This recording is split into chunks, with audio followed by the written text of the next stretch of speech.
Ciao a tutti and hallo zusammen. I'm Giovanni Benini and I'm excited to be a part of Humans of Telecom.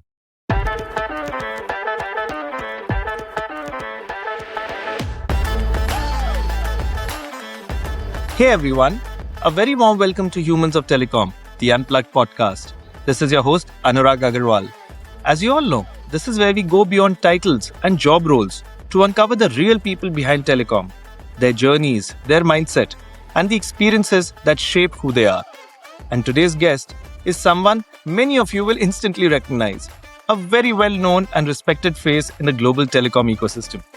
With over 3 decades in the industry, he has worked closely across the entire value chain, from carriers to hyperscalers, building deep relationships and a reputation for trust, insight, and consistency over the years.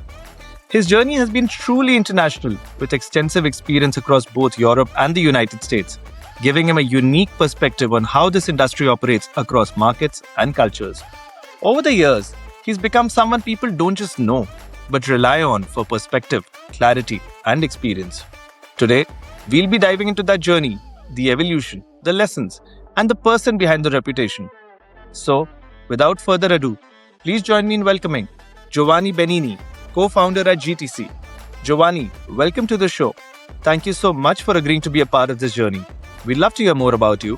Which part of the world do you belong to? And from where are you joining this podcast today? Thank you so much, Anurag, for having me.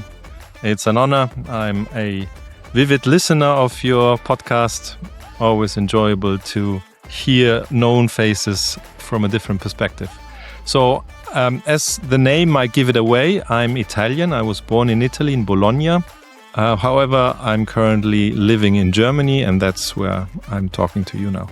So, Giovanni, much as you like listening to familiar faces, but I think you are somebody who the entire ecosystem is familiar with. So I'm hoping this becomes like a super blockbuster popular episode. Let's hope so. All right. So, Gio, as I sometimes also fondly call you.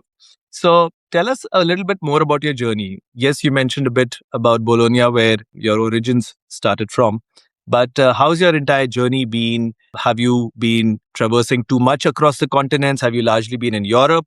I believe you spent some time in the US. I briefly touched upon that it wasn't telecom, which was the start of your career. So how has that entire journey and transition been? Which leads us to GTC. And how is that experience going for you? So let's hear Gio's story firsthand from Gio. Yeah, let me try to summarize a long story into a few sentences. And well, I studied physics, and I was very passionate about learning and discovering what holds the world together. And in my naive youth, I dreamt of becoming the next Einstein, only to discover in my master's that as a physicist, you do research on such a tiny specific thing that no one but a very few people in the whole world are interested in. So that was not for me, and I wanted to be much more hands-on and got a job at Siemens to build next-gen voice switches. And there I had several assignments. I worked on SIP prototypes in 2000.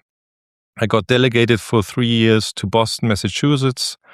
And I also covered other areas like IPTV and unified communications for enterprises until I changed companies and went into the CPaaS and messaging world, including working for Open Market out of London for 4 years, which is now Infobip. And finally, 8 years ago, I co-founded GTC with Jose Garcia, who, by the way, has been one of the early podcast joiners of you, and actually a very entertaining podcast series as well.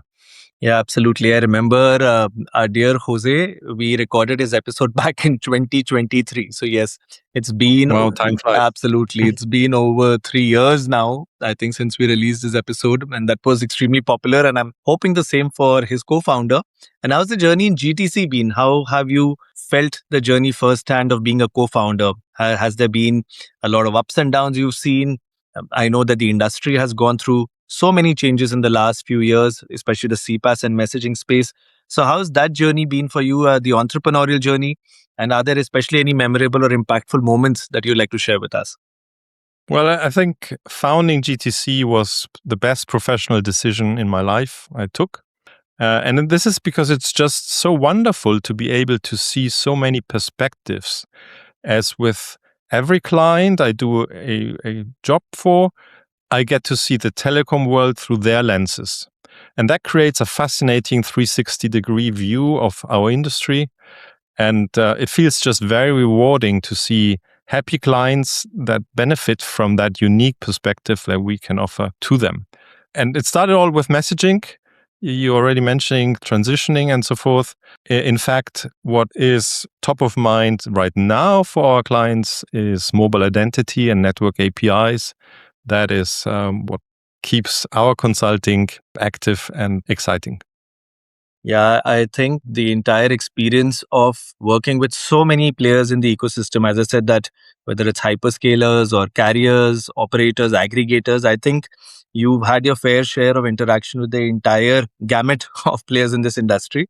And I think that what a wealth of information you collect. And I think it's thanks to some of the players such as yourself, which are very actively trying to spearhead new innovation and trying to bring new technologies on the forefront and increase its adoption. So, not just an innovation in terms of an idea, but actually helping it germinate into a true business offering in today's industry. I think that's a job which I've seen you personally, along with Jose, have been very actively advocating. And it's great to see some of the work you've done. And I wish you guys all the very best in this endeavor ahead. Thank you. And luckily, it's not just me and Jose. We're now over 20 people at GTC. So that's also something we're very proud of. Absolutely. And now, Giovanni, let's move on from talking about technology and telecom and GTC to more about Giovanni, the human. So, the human side section. So, firstly, Giovanni, I've said multiple times that you're so very well known and admired and respected in the industry. But please share something with us which we can bring up at a conference when we meet next and say, hey, did you know this about Giovanni? And people would be quite surprised and shocked that this is something which is unknown. So, share with us one such facet about your life. All right. So, well, there was already the notion. I lived in 5 different countries: Italy, Germany, France, US, and UK. And that has its challenges because if I'm asked, are you Italian? Are you German? And it turns out in Italy, I'm the German. In Germany, I'm the Italian. So I'd like to call myself European. But other not known facts is that I was one of 3 brothers. And I'm the odd one off because both other brothers have become Catholic priests, which so makes me kind of the odd duckling. However, for my parents, it's also an advantage that I did not go the same direction in terms of career choice, because otherwise they wouldn't have any grandchildren. And that brings me to the last thing, which most people don't know. And I need to use every opportunity I can. My son has just founded a startup company called helmet.org. And that is to help parents with artificial intelligence to secure the children when they enter the social media arena. So looking at WhatsApp and other channels that no cyber mobbing and so forth is happening. And if it's happening, they get a warning. And that is a brilliant idea I'm super proud of and worth talking about. Awesome. And is there any plan of GTC to induct your son also eventually into the larger organization? Because I can see he's sort of already treading on his father's footsteps. It might be the other way around, that he hopefully becomes a multimillionaire with his startup and I retire and help him. Absolutely. I think our prayers and best wishes with both you and your son. Thank you. All right. And now, beyond this very extremely fun facts that you shared with us, this is something I'll later come to 2 truths and a lie. You could have actually featured it there also. But let's hope you have some interesting factors over there also to share with us. But before that, Gio, are there some other passions and hobbies that help you unwind when you want to move on from the world of telecom and CPaaS and whatsoever? What else is there that keeps Giovanni fresh? Yeah, apart from spending time with my wonderful wife and 2 adult kids, if they have time for me, that is, I love gardening. And since working from home has started to become a thing, that has helped my garden passion a lot because I can take a short break, mow the lawn, and then continue into the next call. And another thing which currently is really great, every Monday in Munich, there is the so-called Blade Night. So major roads are locked off for traffic, and like 10,000 people on inline skates and rollerblades are rolling through the warm summer city of Munich. And so any guest who might come by in Munich, I recommend doing that. You can also rent the skates on site. And the last thing that I do quite a bit is table tennis. 3 times a week I'll practice. I'm not very good at it because I started too late, but it's a lot of fun and that keeps me recharged. Awesome. Once again, I think these are such interesting hobbies and passions to follow. And that does help us move on from the daily rigmarole that I think we all are so preoccupied in. Great. I think that explains why you managed to keep your sensibilities and balance in spite of all the stressful conversations I'm sure you have with the entire industry. All right. And now we move to a very interesting section, Giovanni. So, 2 truths and a lie. And you've not failed us so far. And once again, could you share 3 very interesting and fun facts about your life? Could be an incident or something that's happened through your life. And we'll try and guess that which of those 3 is a lie and which 2 are truths. So, can we have such 3 statements from you? Of course, that's my favorite part of your podcast. So let me try. Number 1, everybody speaks of SpaceX.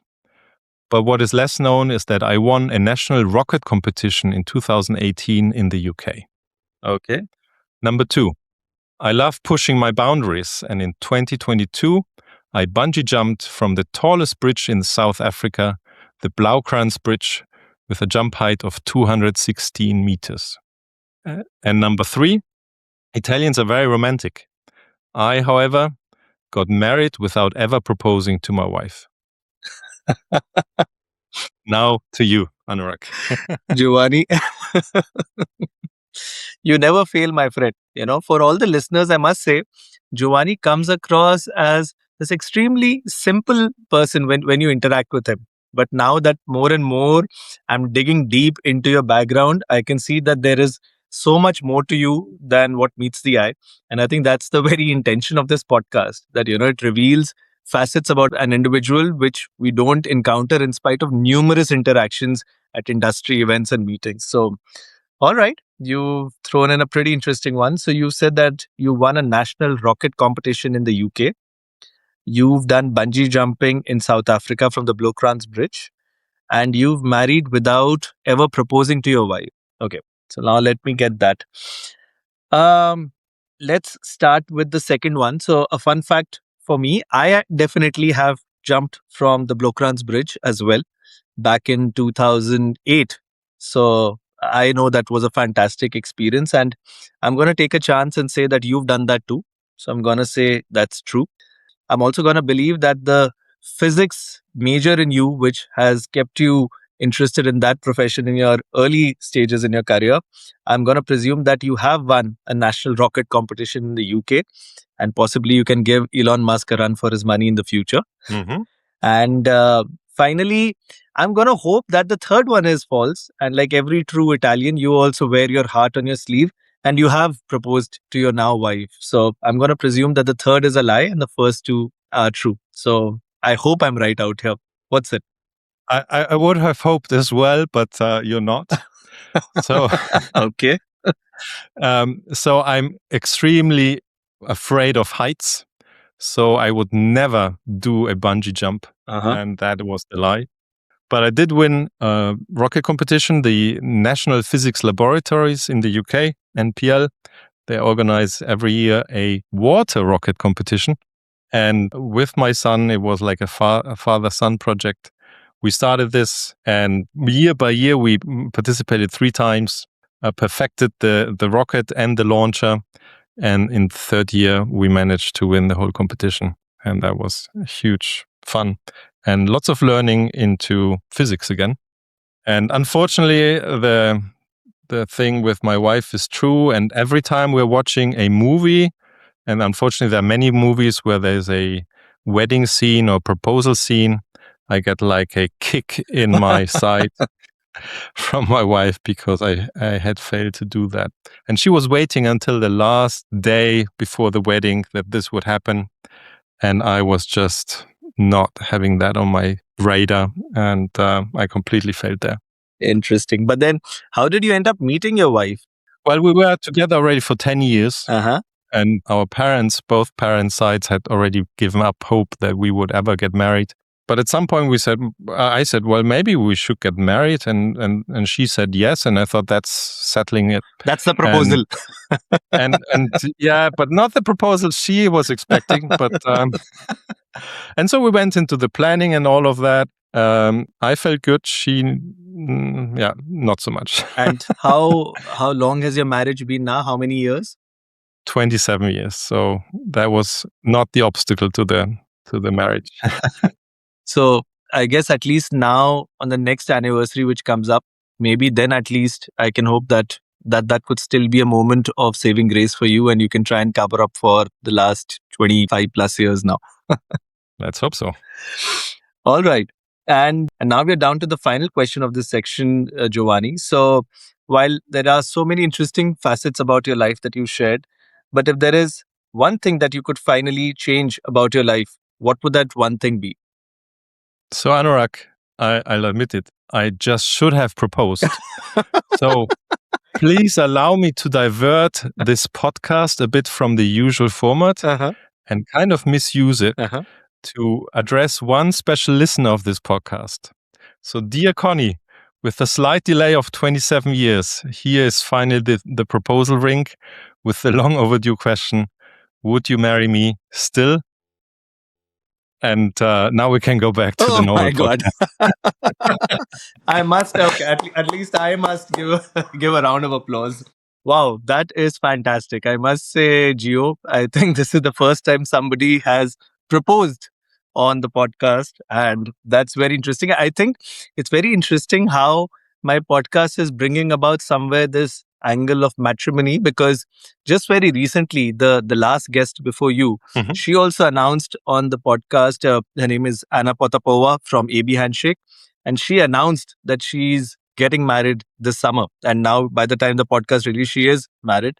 So it's actually interesting that on 2 consecutive episodes, I've had some sort of a romantic story being unfurled out here to the audience. So awesome. Kudos to you on that. It's your human touch element that really helps. Absolutely. Absolutely. I don't think I could have got a better answer for this question. A lot of guests have actually come up and mentioned that, no, I think we are fine with the way life has been, and I think everything is just how we wanted it to be. But I think you have managed to capture this moment and this emotion so well. So hats off to you on that. Thank you. And I hope I will get a yes. And in that case, if you don't hear anything, assume it was a yes. Absolutely. Absolutely. Maybe what you can also do is that in case if your wife is on LinkedIn, so this episode gets released on that. And at that time, maybe she can actually come by and comment a yes, a big fat yes. And we'll all know, the world will know. Yeah. Amazing. Amazing, Giovanni. And Gio, we're having such a wonderful conversation, honestly. But sadly now, we are down to our final question, our sign-off question. So what does being human mean to you? What sort of a human being would you want the world to remember you as? So I believe that one of the most human desires is to receive appreciation. And I hope that I'll be remembered as a person radiating positivity and appreciation to others around me. And actually, on that note, I'd like to say thank you, dear Anurag, for this wonderful podcast and the opportunity to fix my slight mishap from the past. Well, I must say, Giovanni, I have interacted with you. I think it's been almost a decade since we've been interacting. And I must say that in all these years, there is one thing which I can definitely vouch for, that the industry has seen firsthand, not only the knowledge that you radiate, but also the humility and the love and whatever you just mentioned about what being a human means for you. I think you're doing such a fantastic job at that. And I do hope that in the coming years, I wish you all the more success. And maybe at some point of time, you and your son join forces and there's a lot more that you guys achieve. But in spite of all of that, I think your personality and the humility with which you approach everyone and everything around you, I think that's your key hallmark, which will always remain. So hats off to you. And Thank you Anurag. so Very much. kind. Thank you for the compliments, and thank you so much for being a part of today's episode. And thank you for making it so fun and so interesting. I mean, something which I wouldn't have imagined coming out, given that our conversations have generally been so serious and more telecom focused.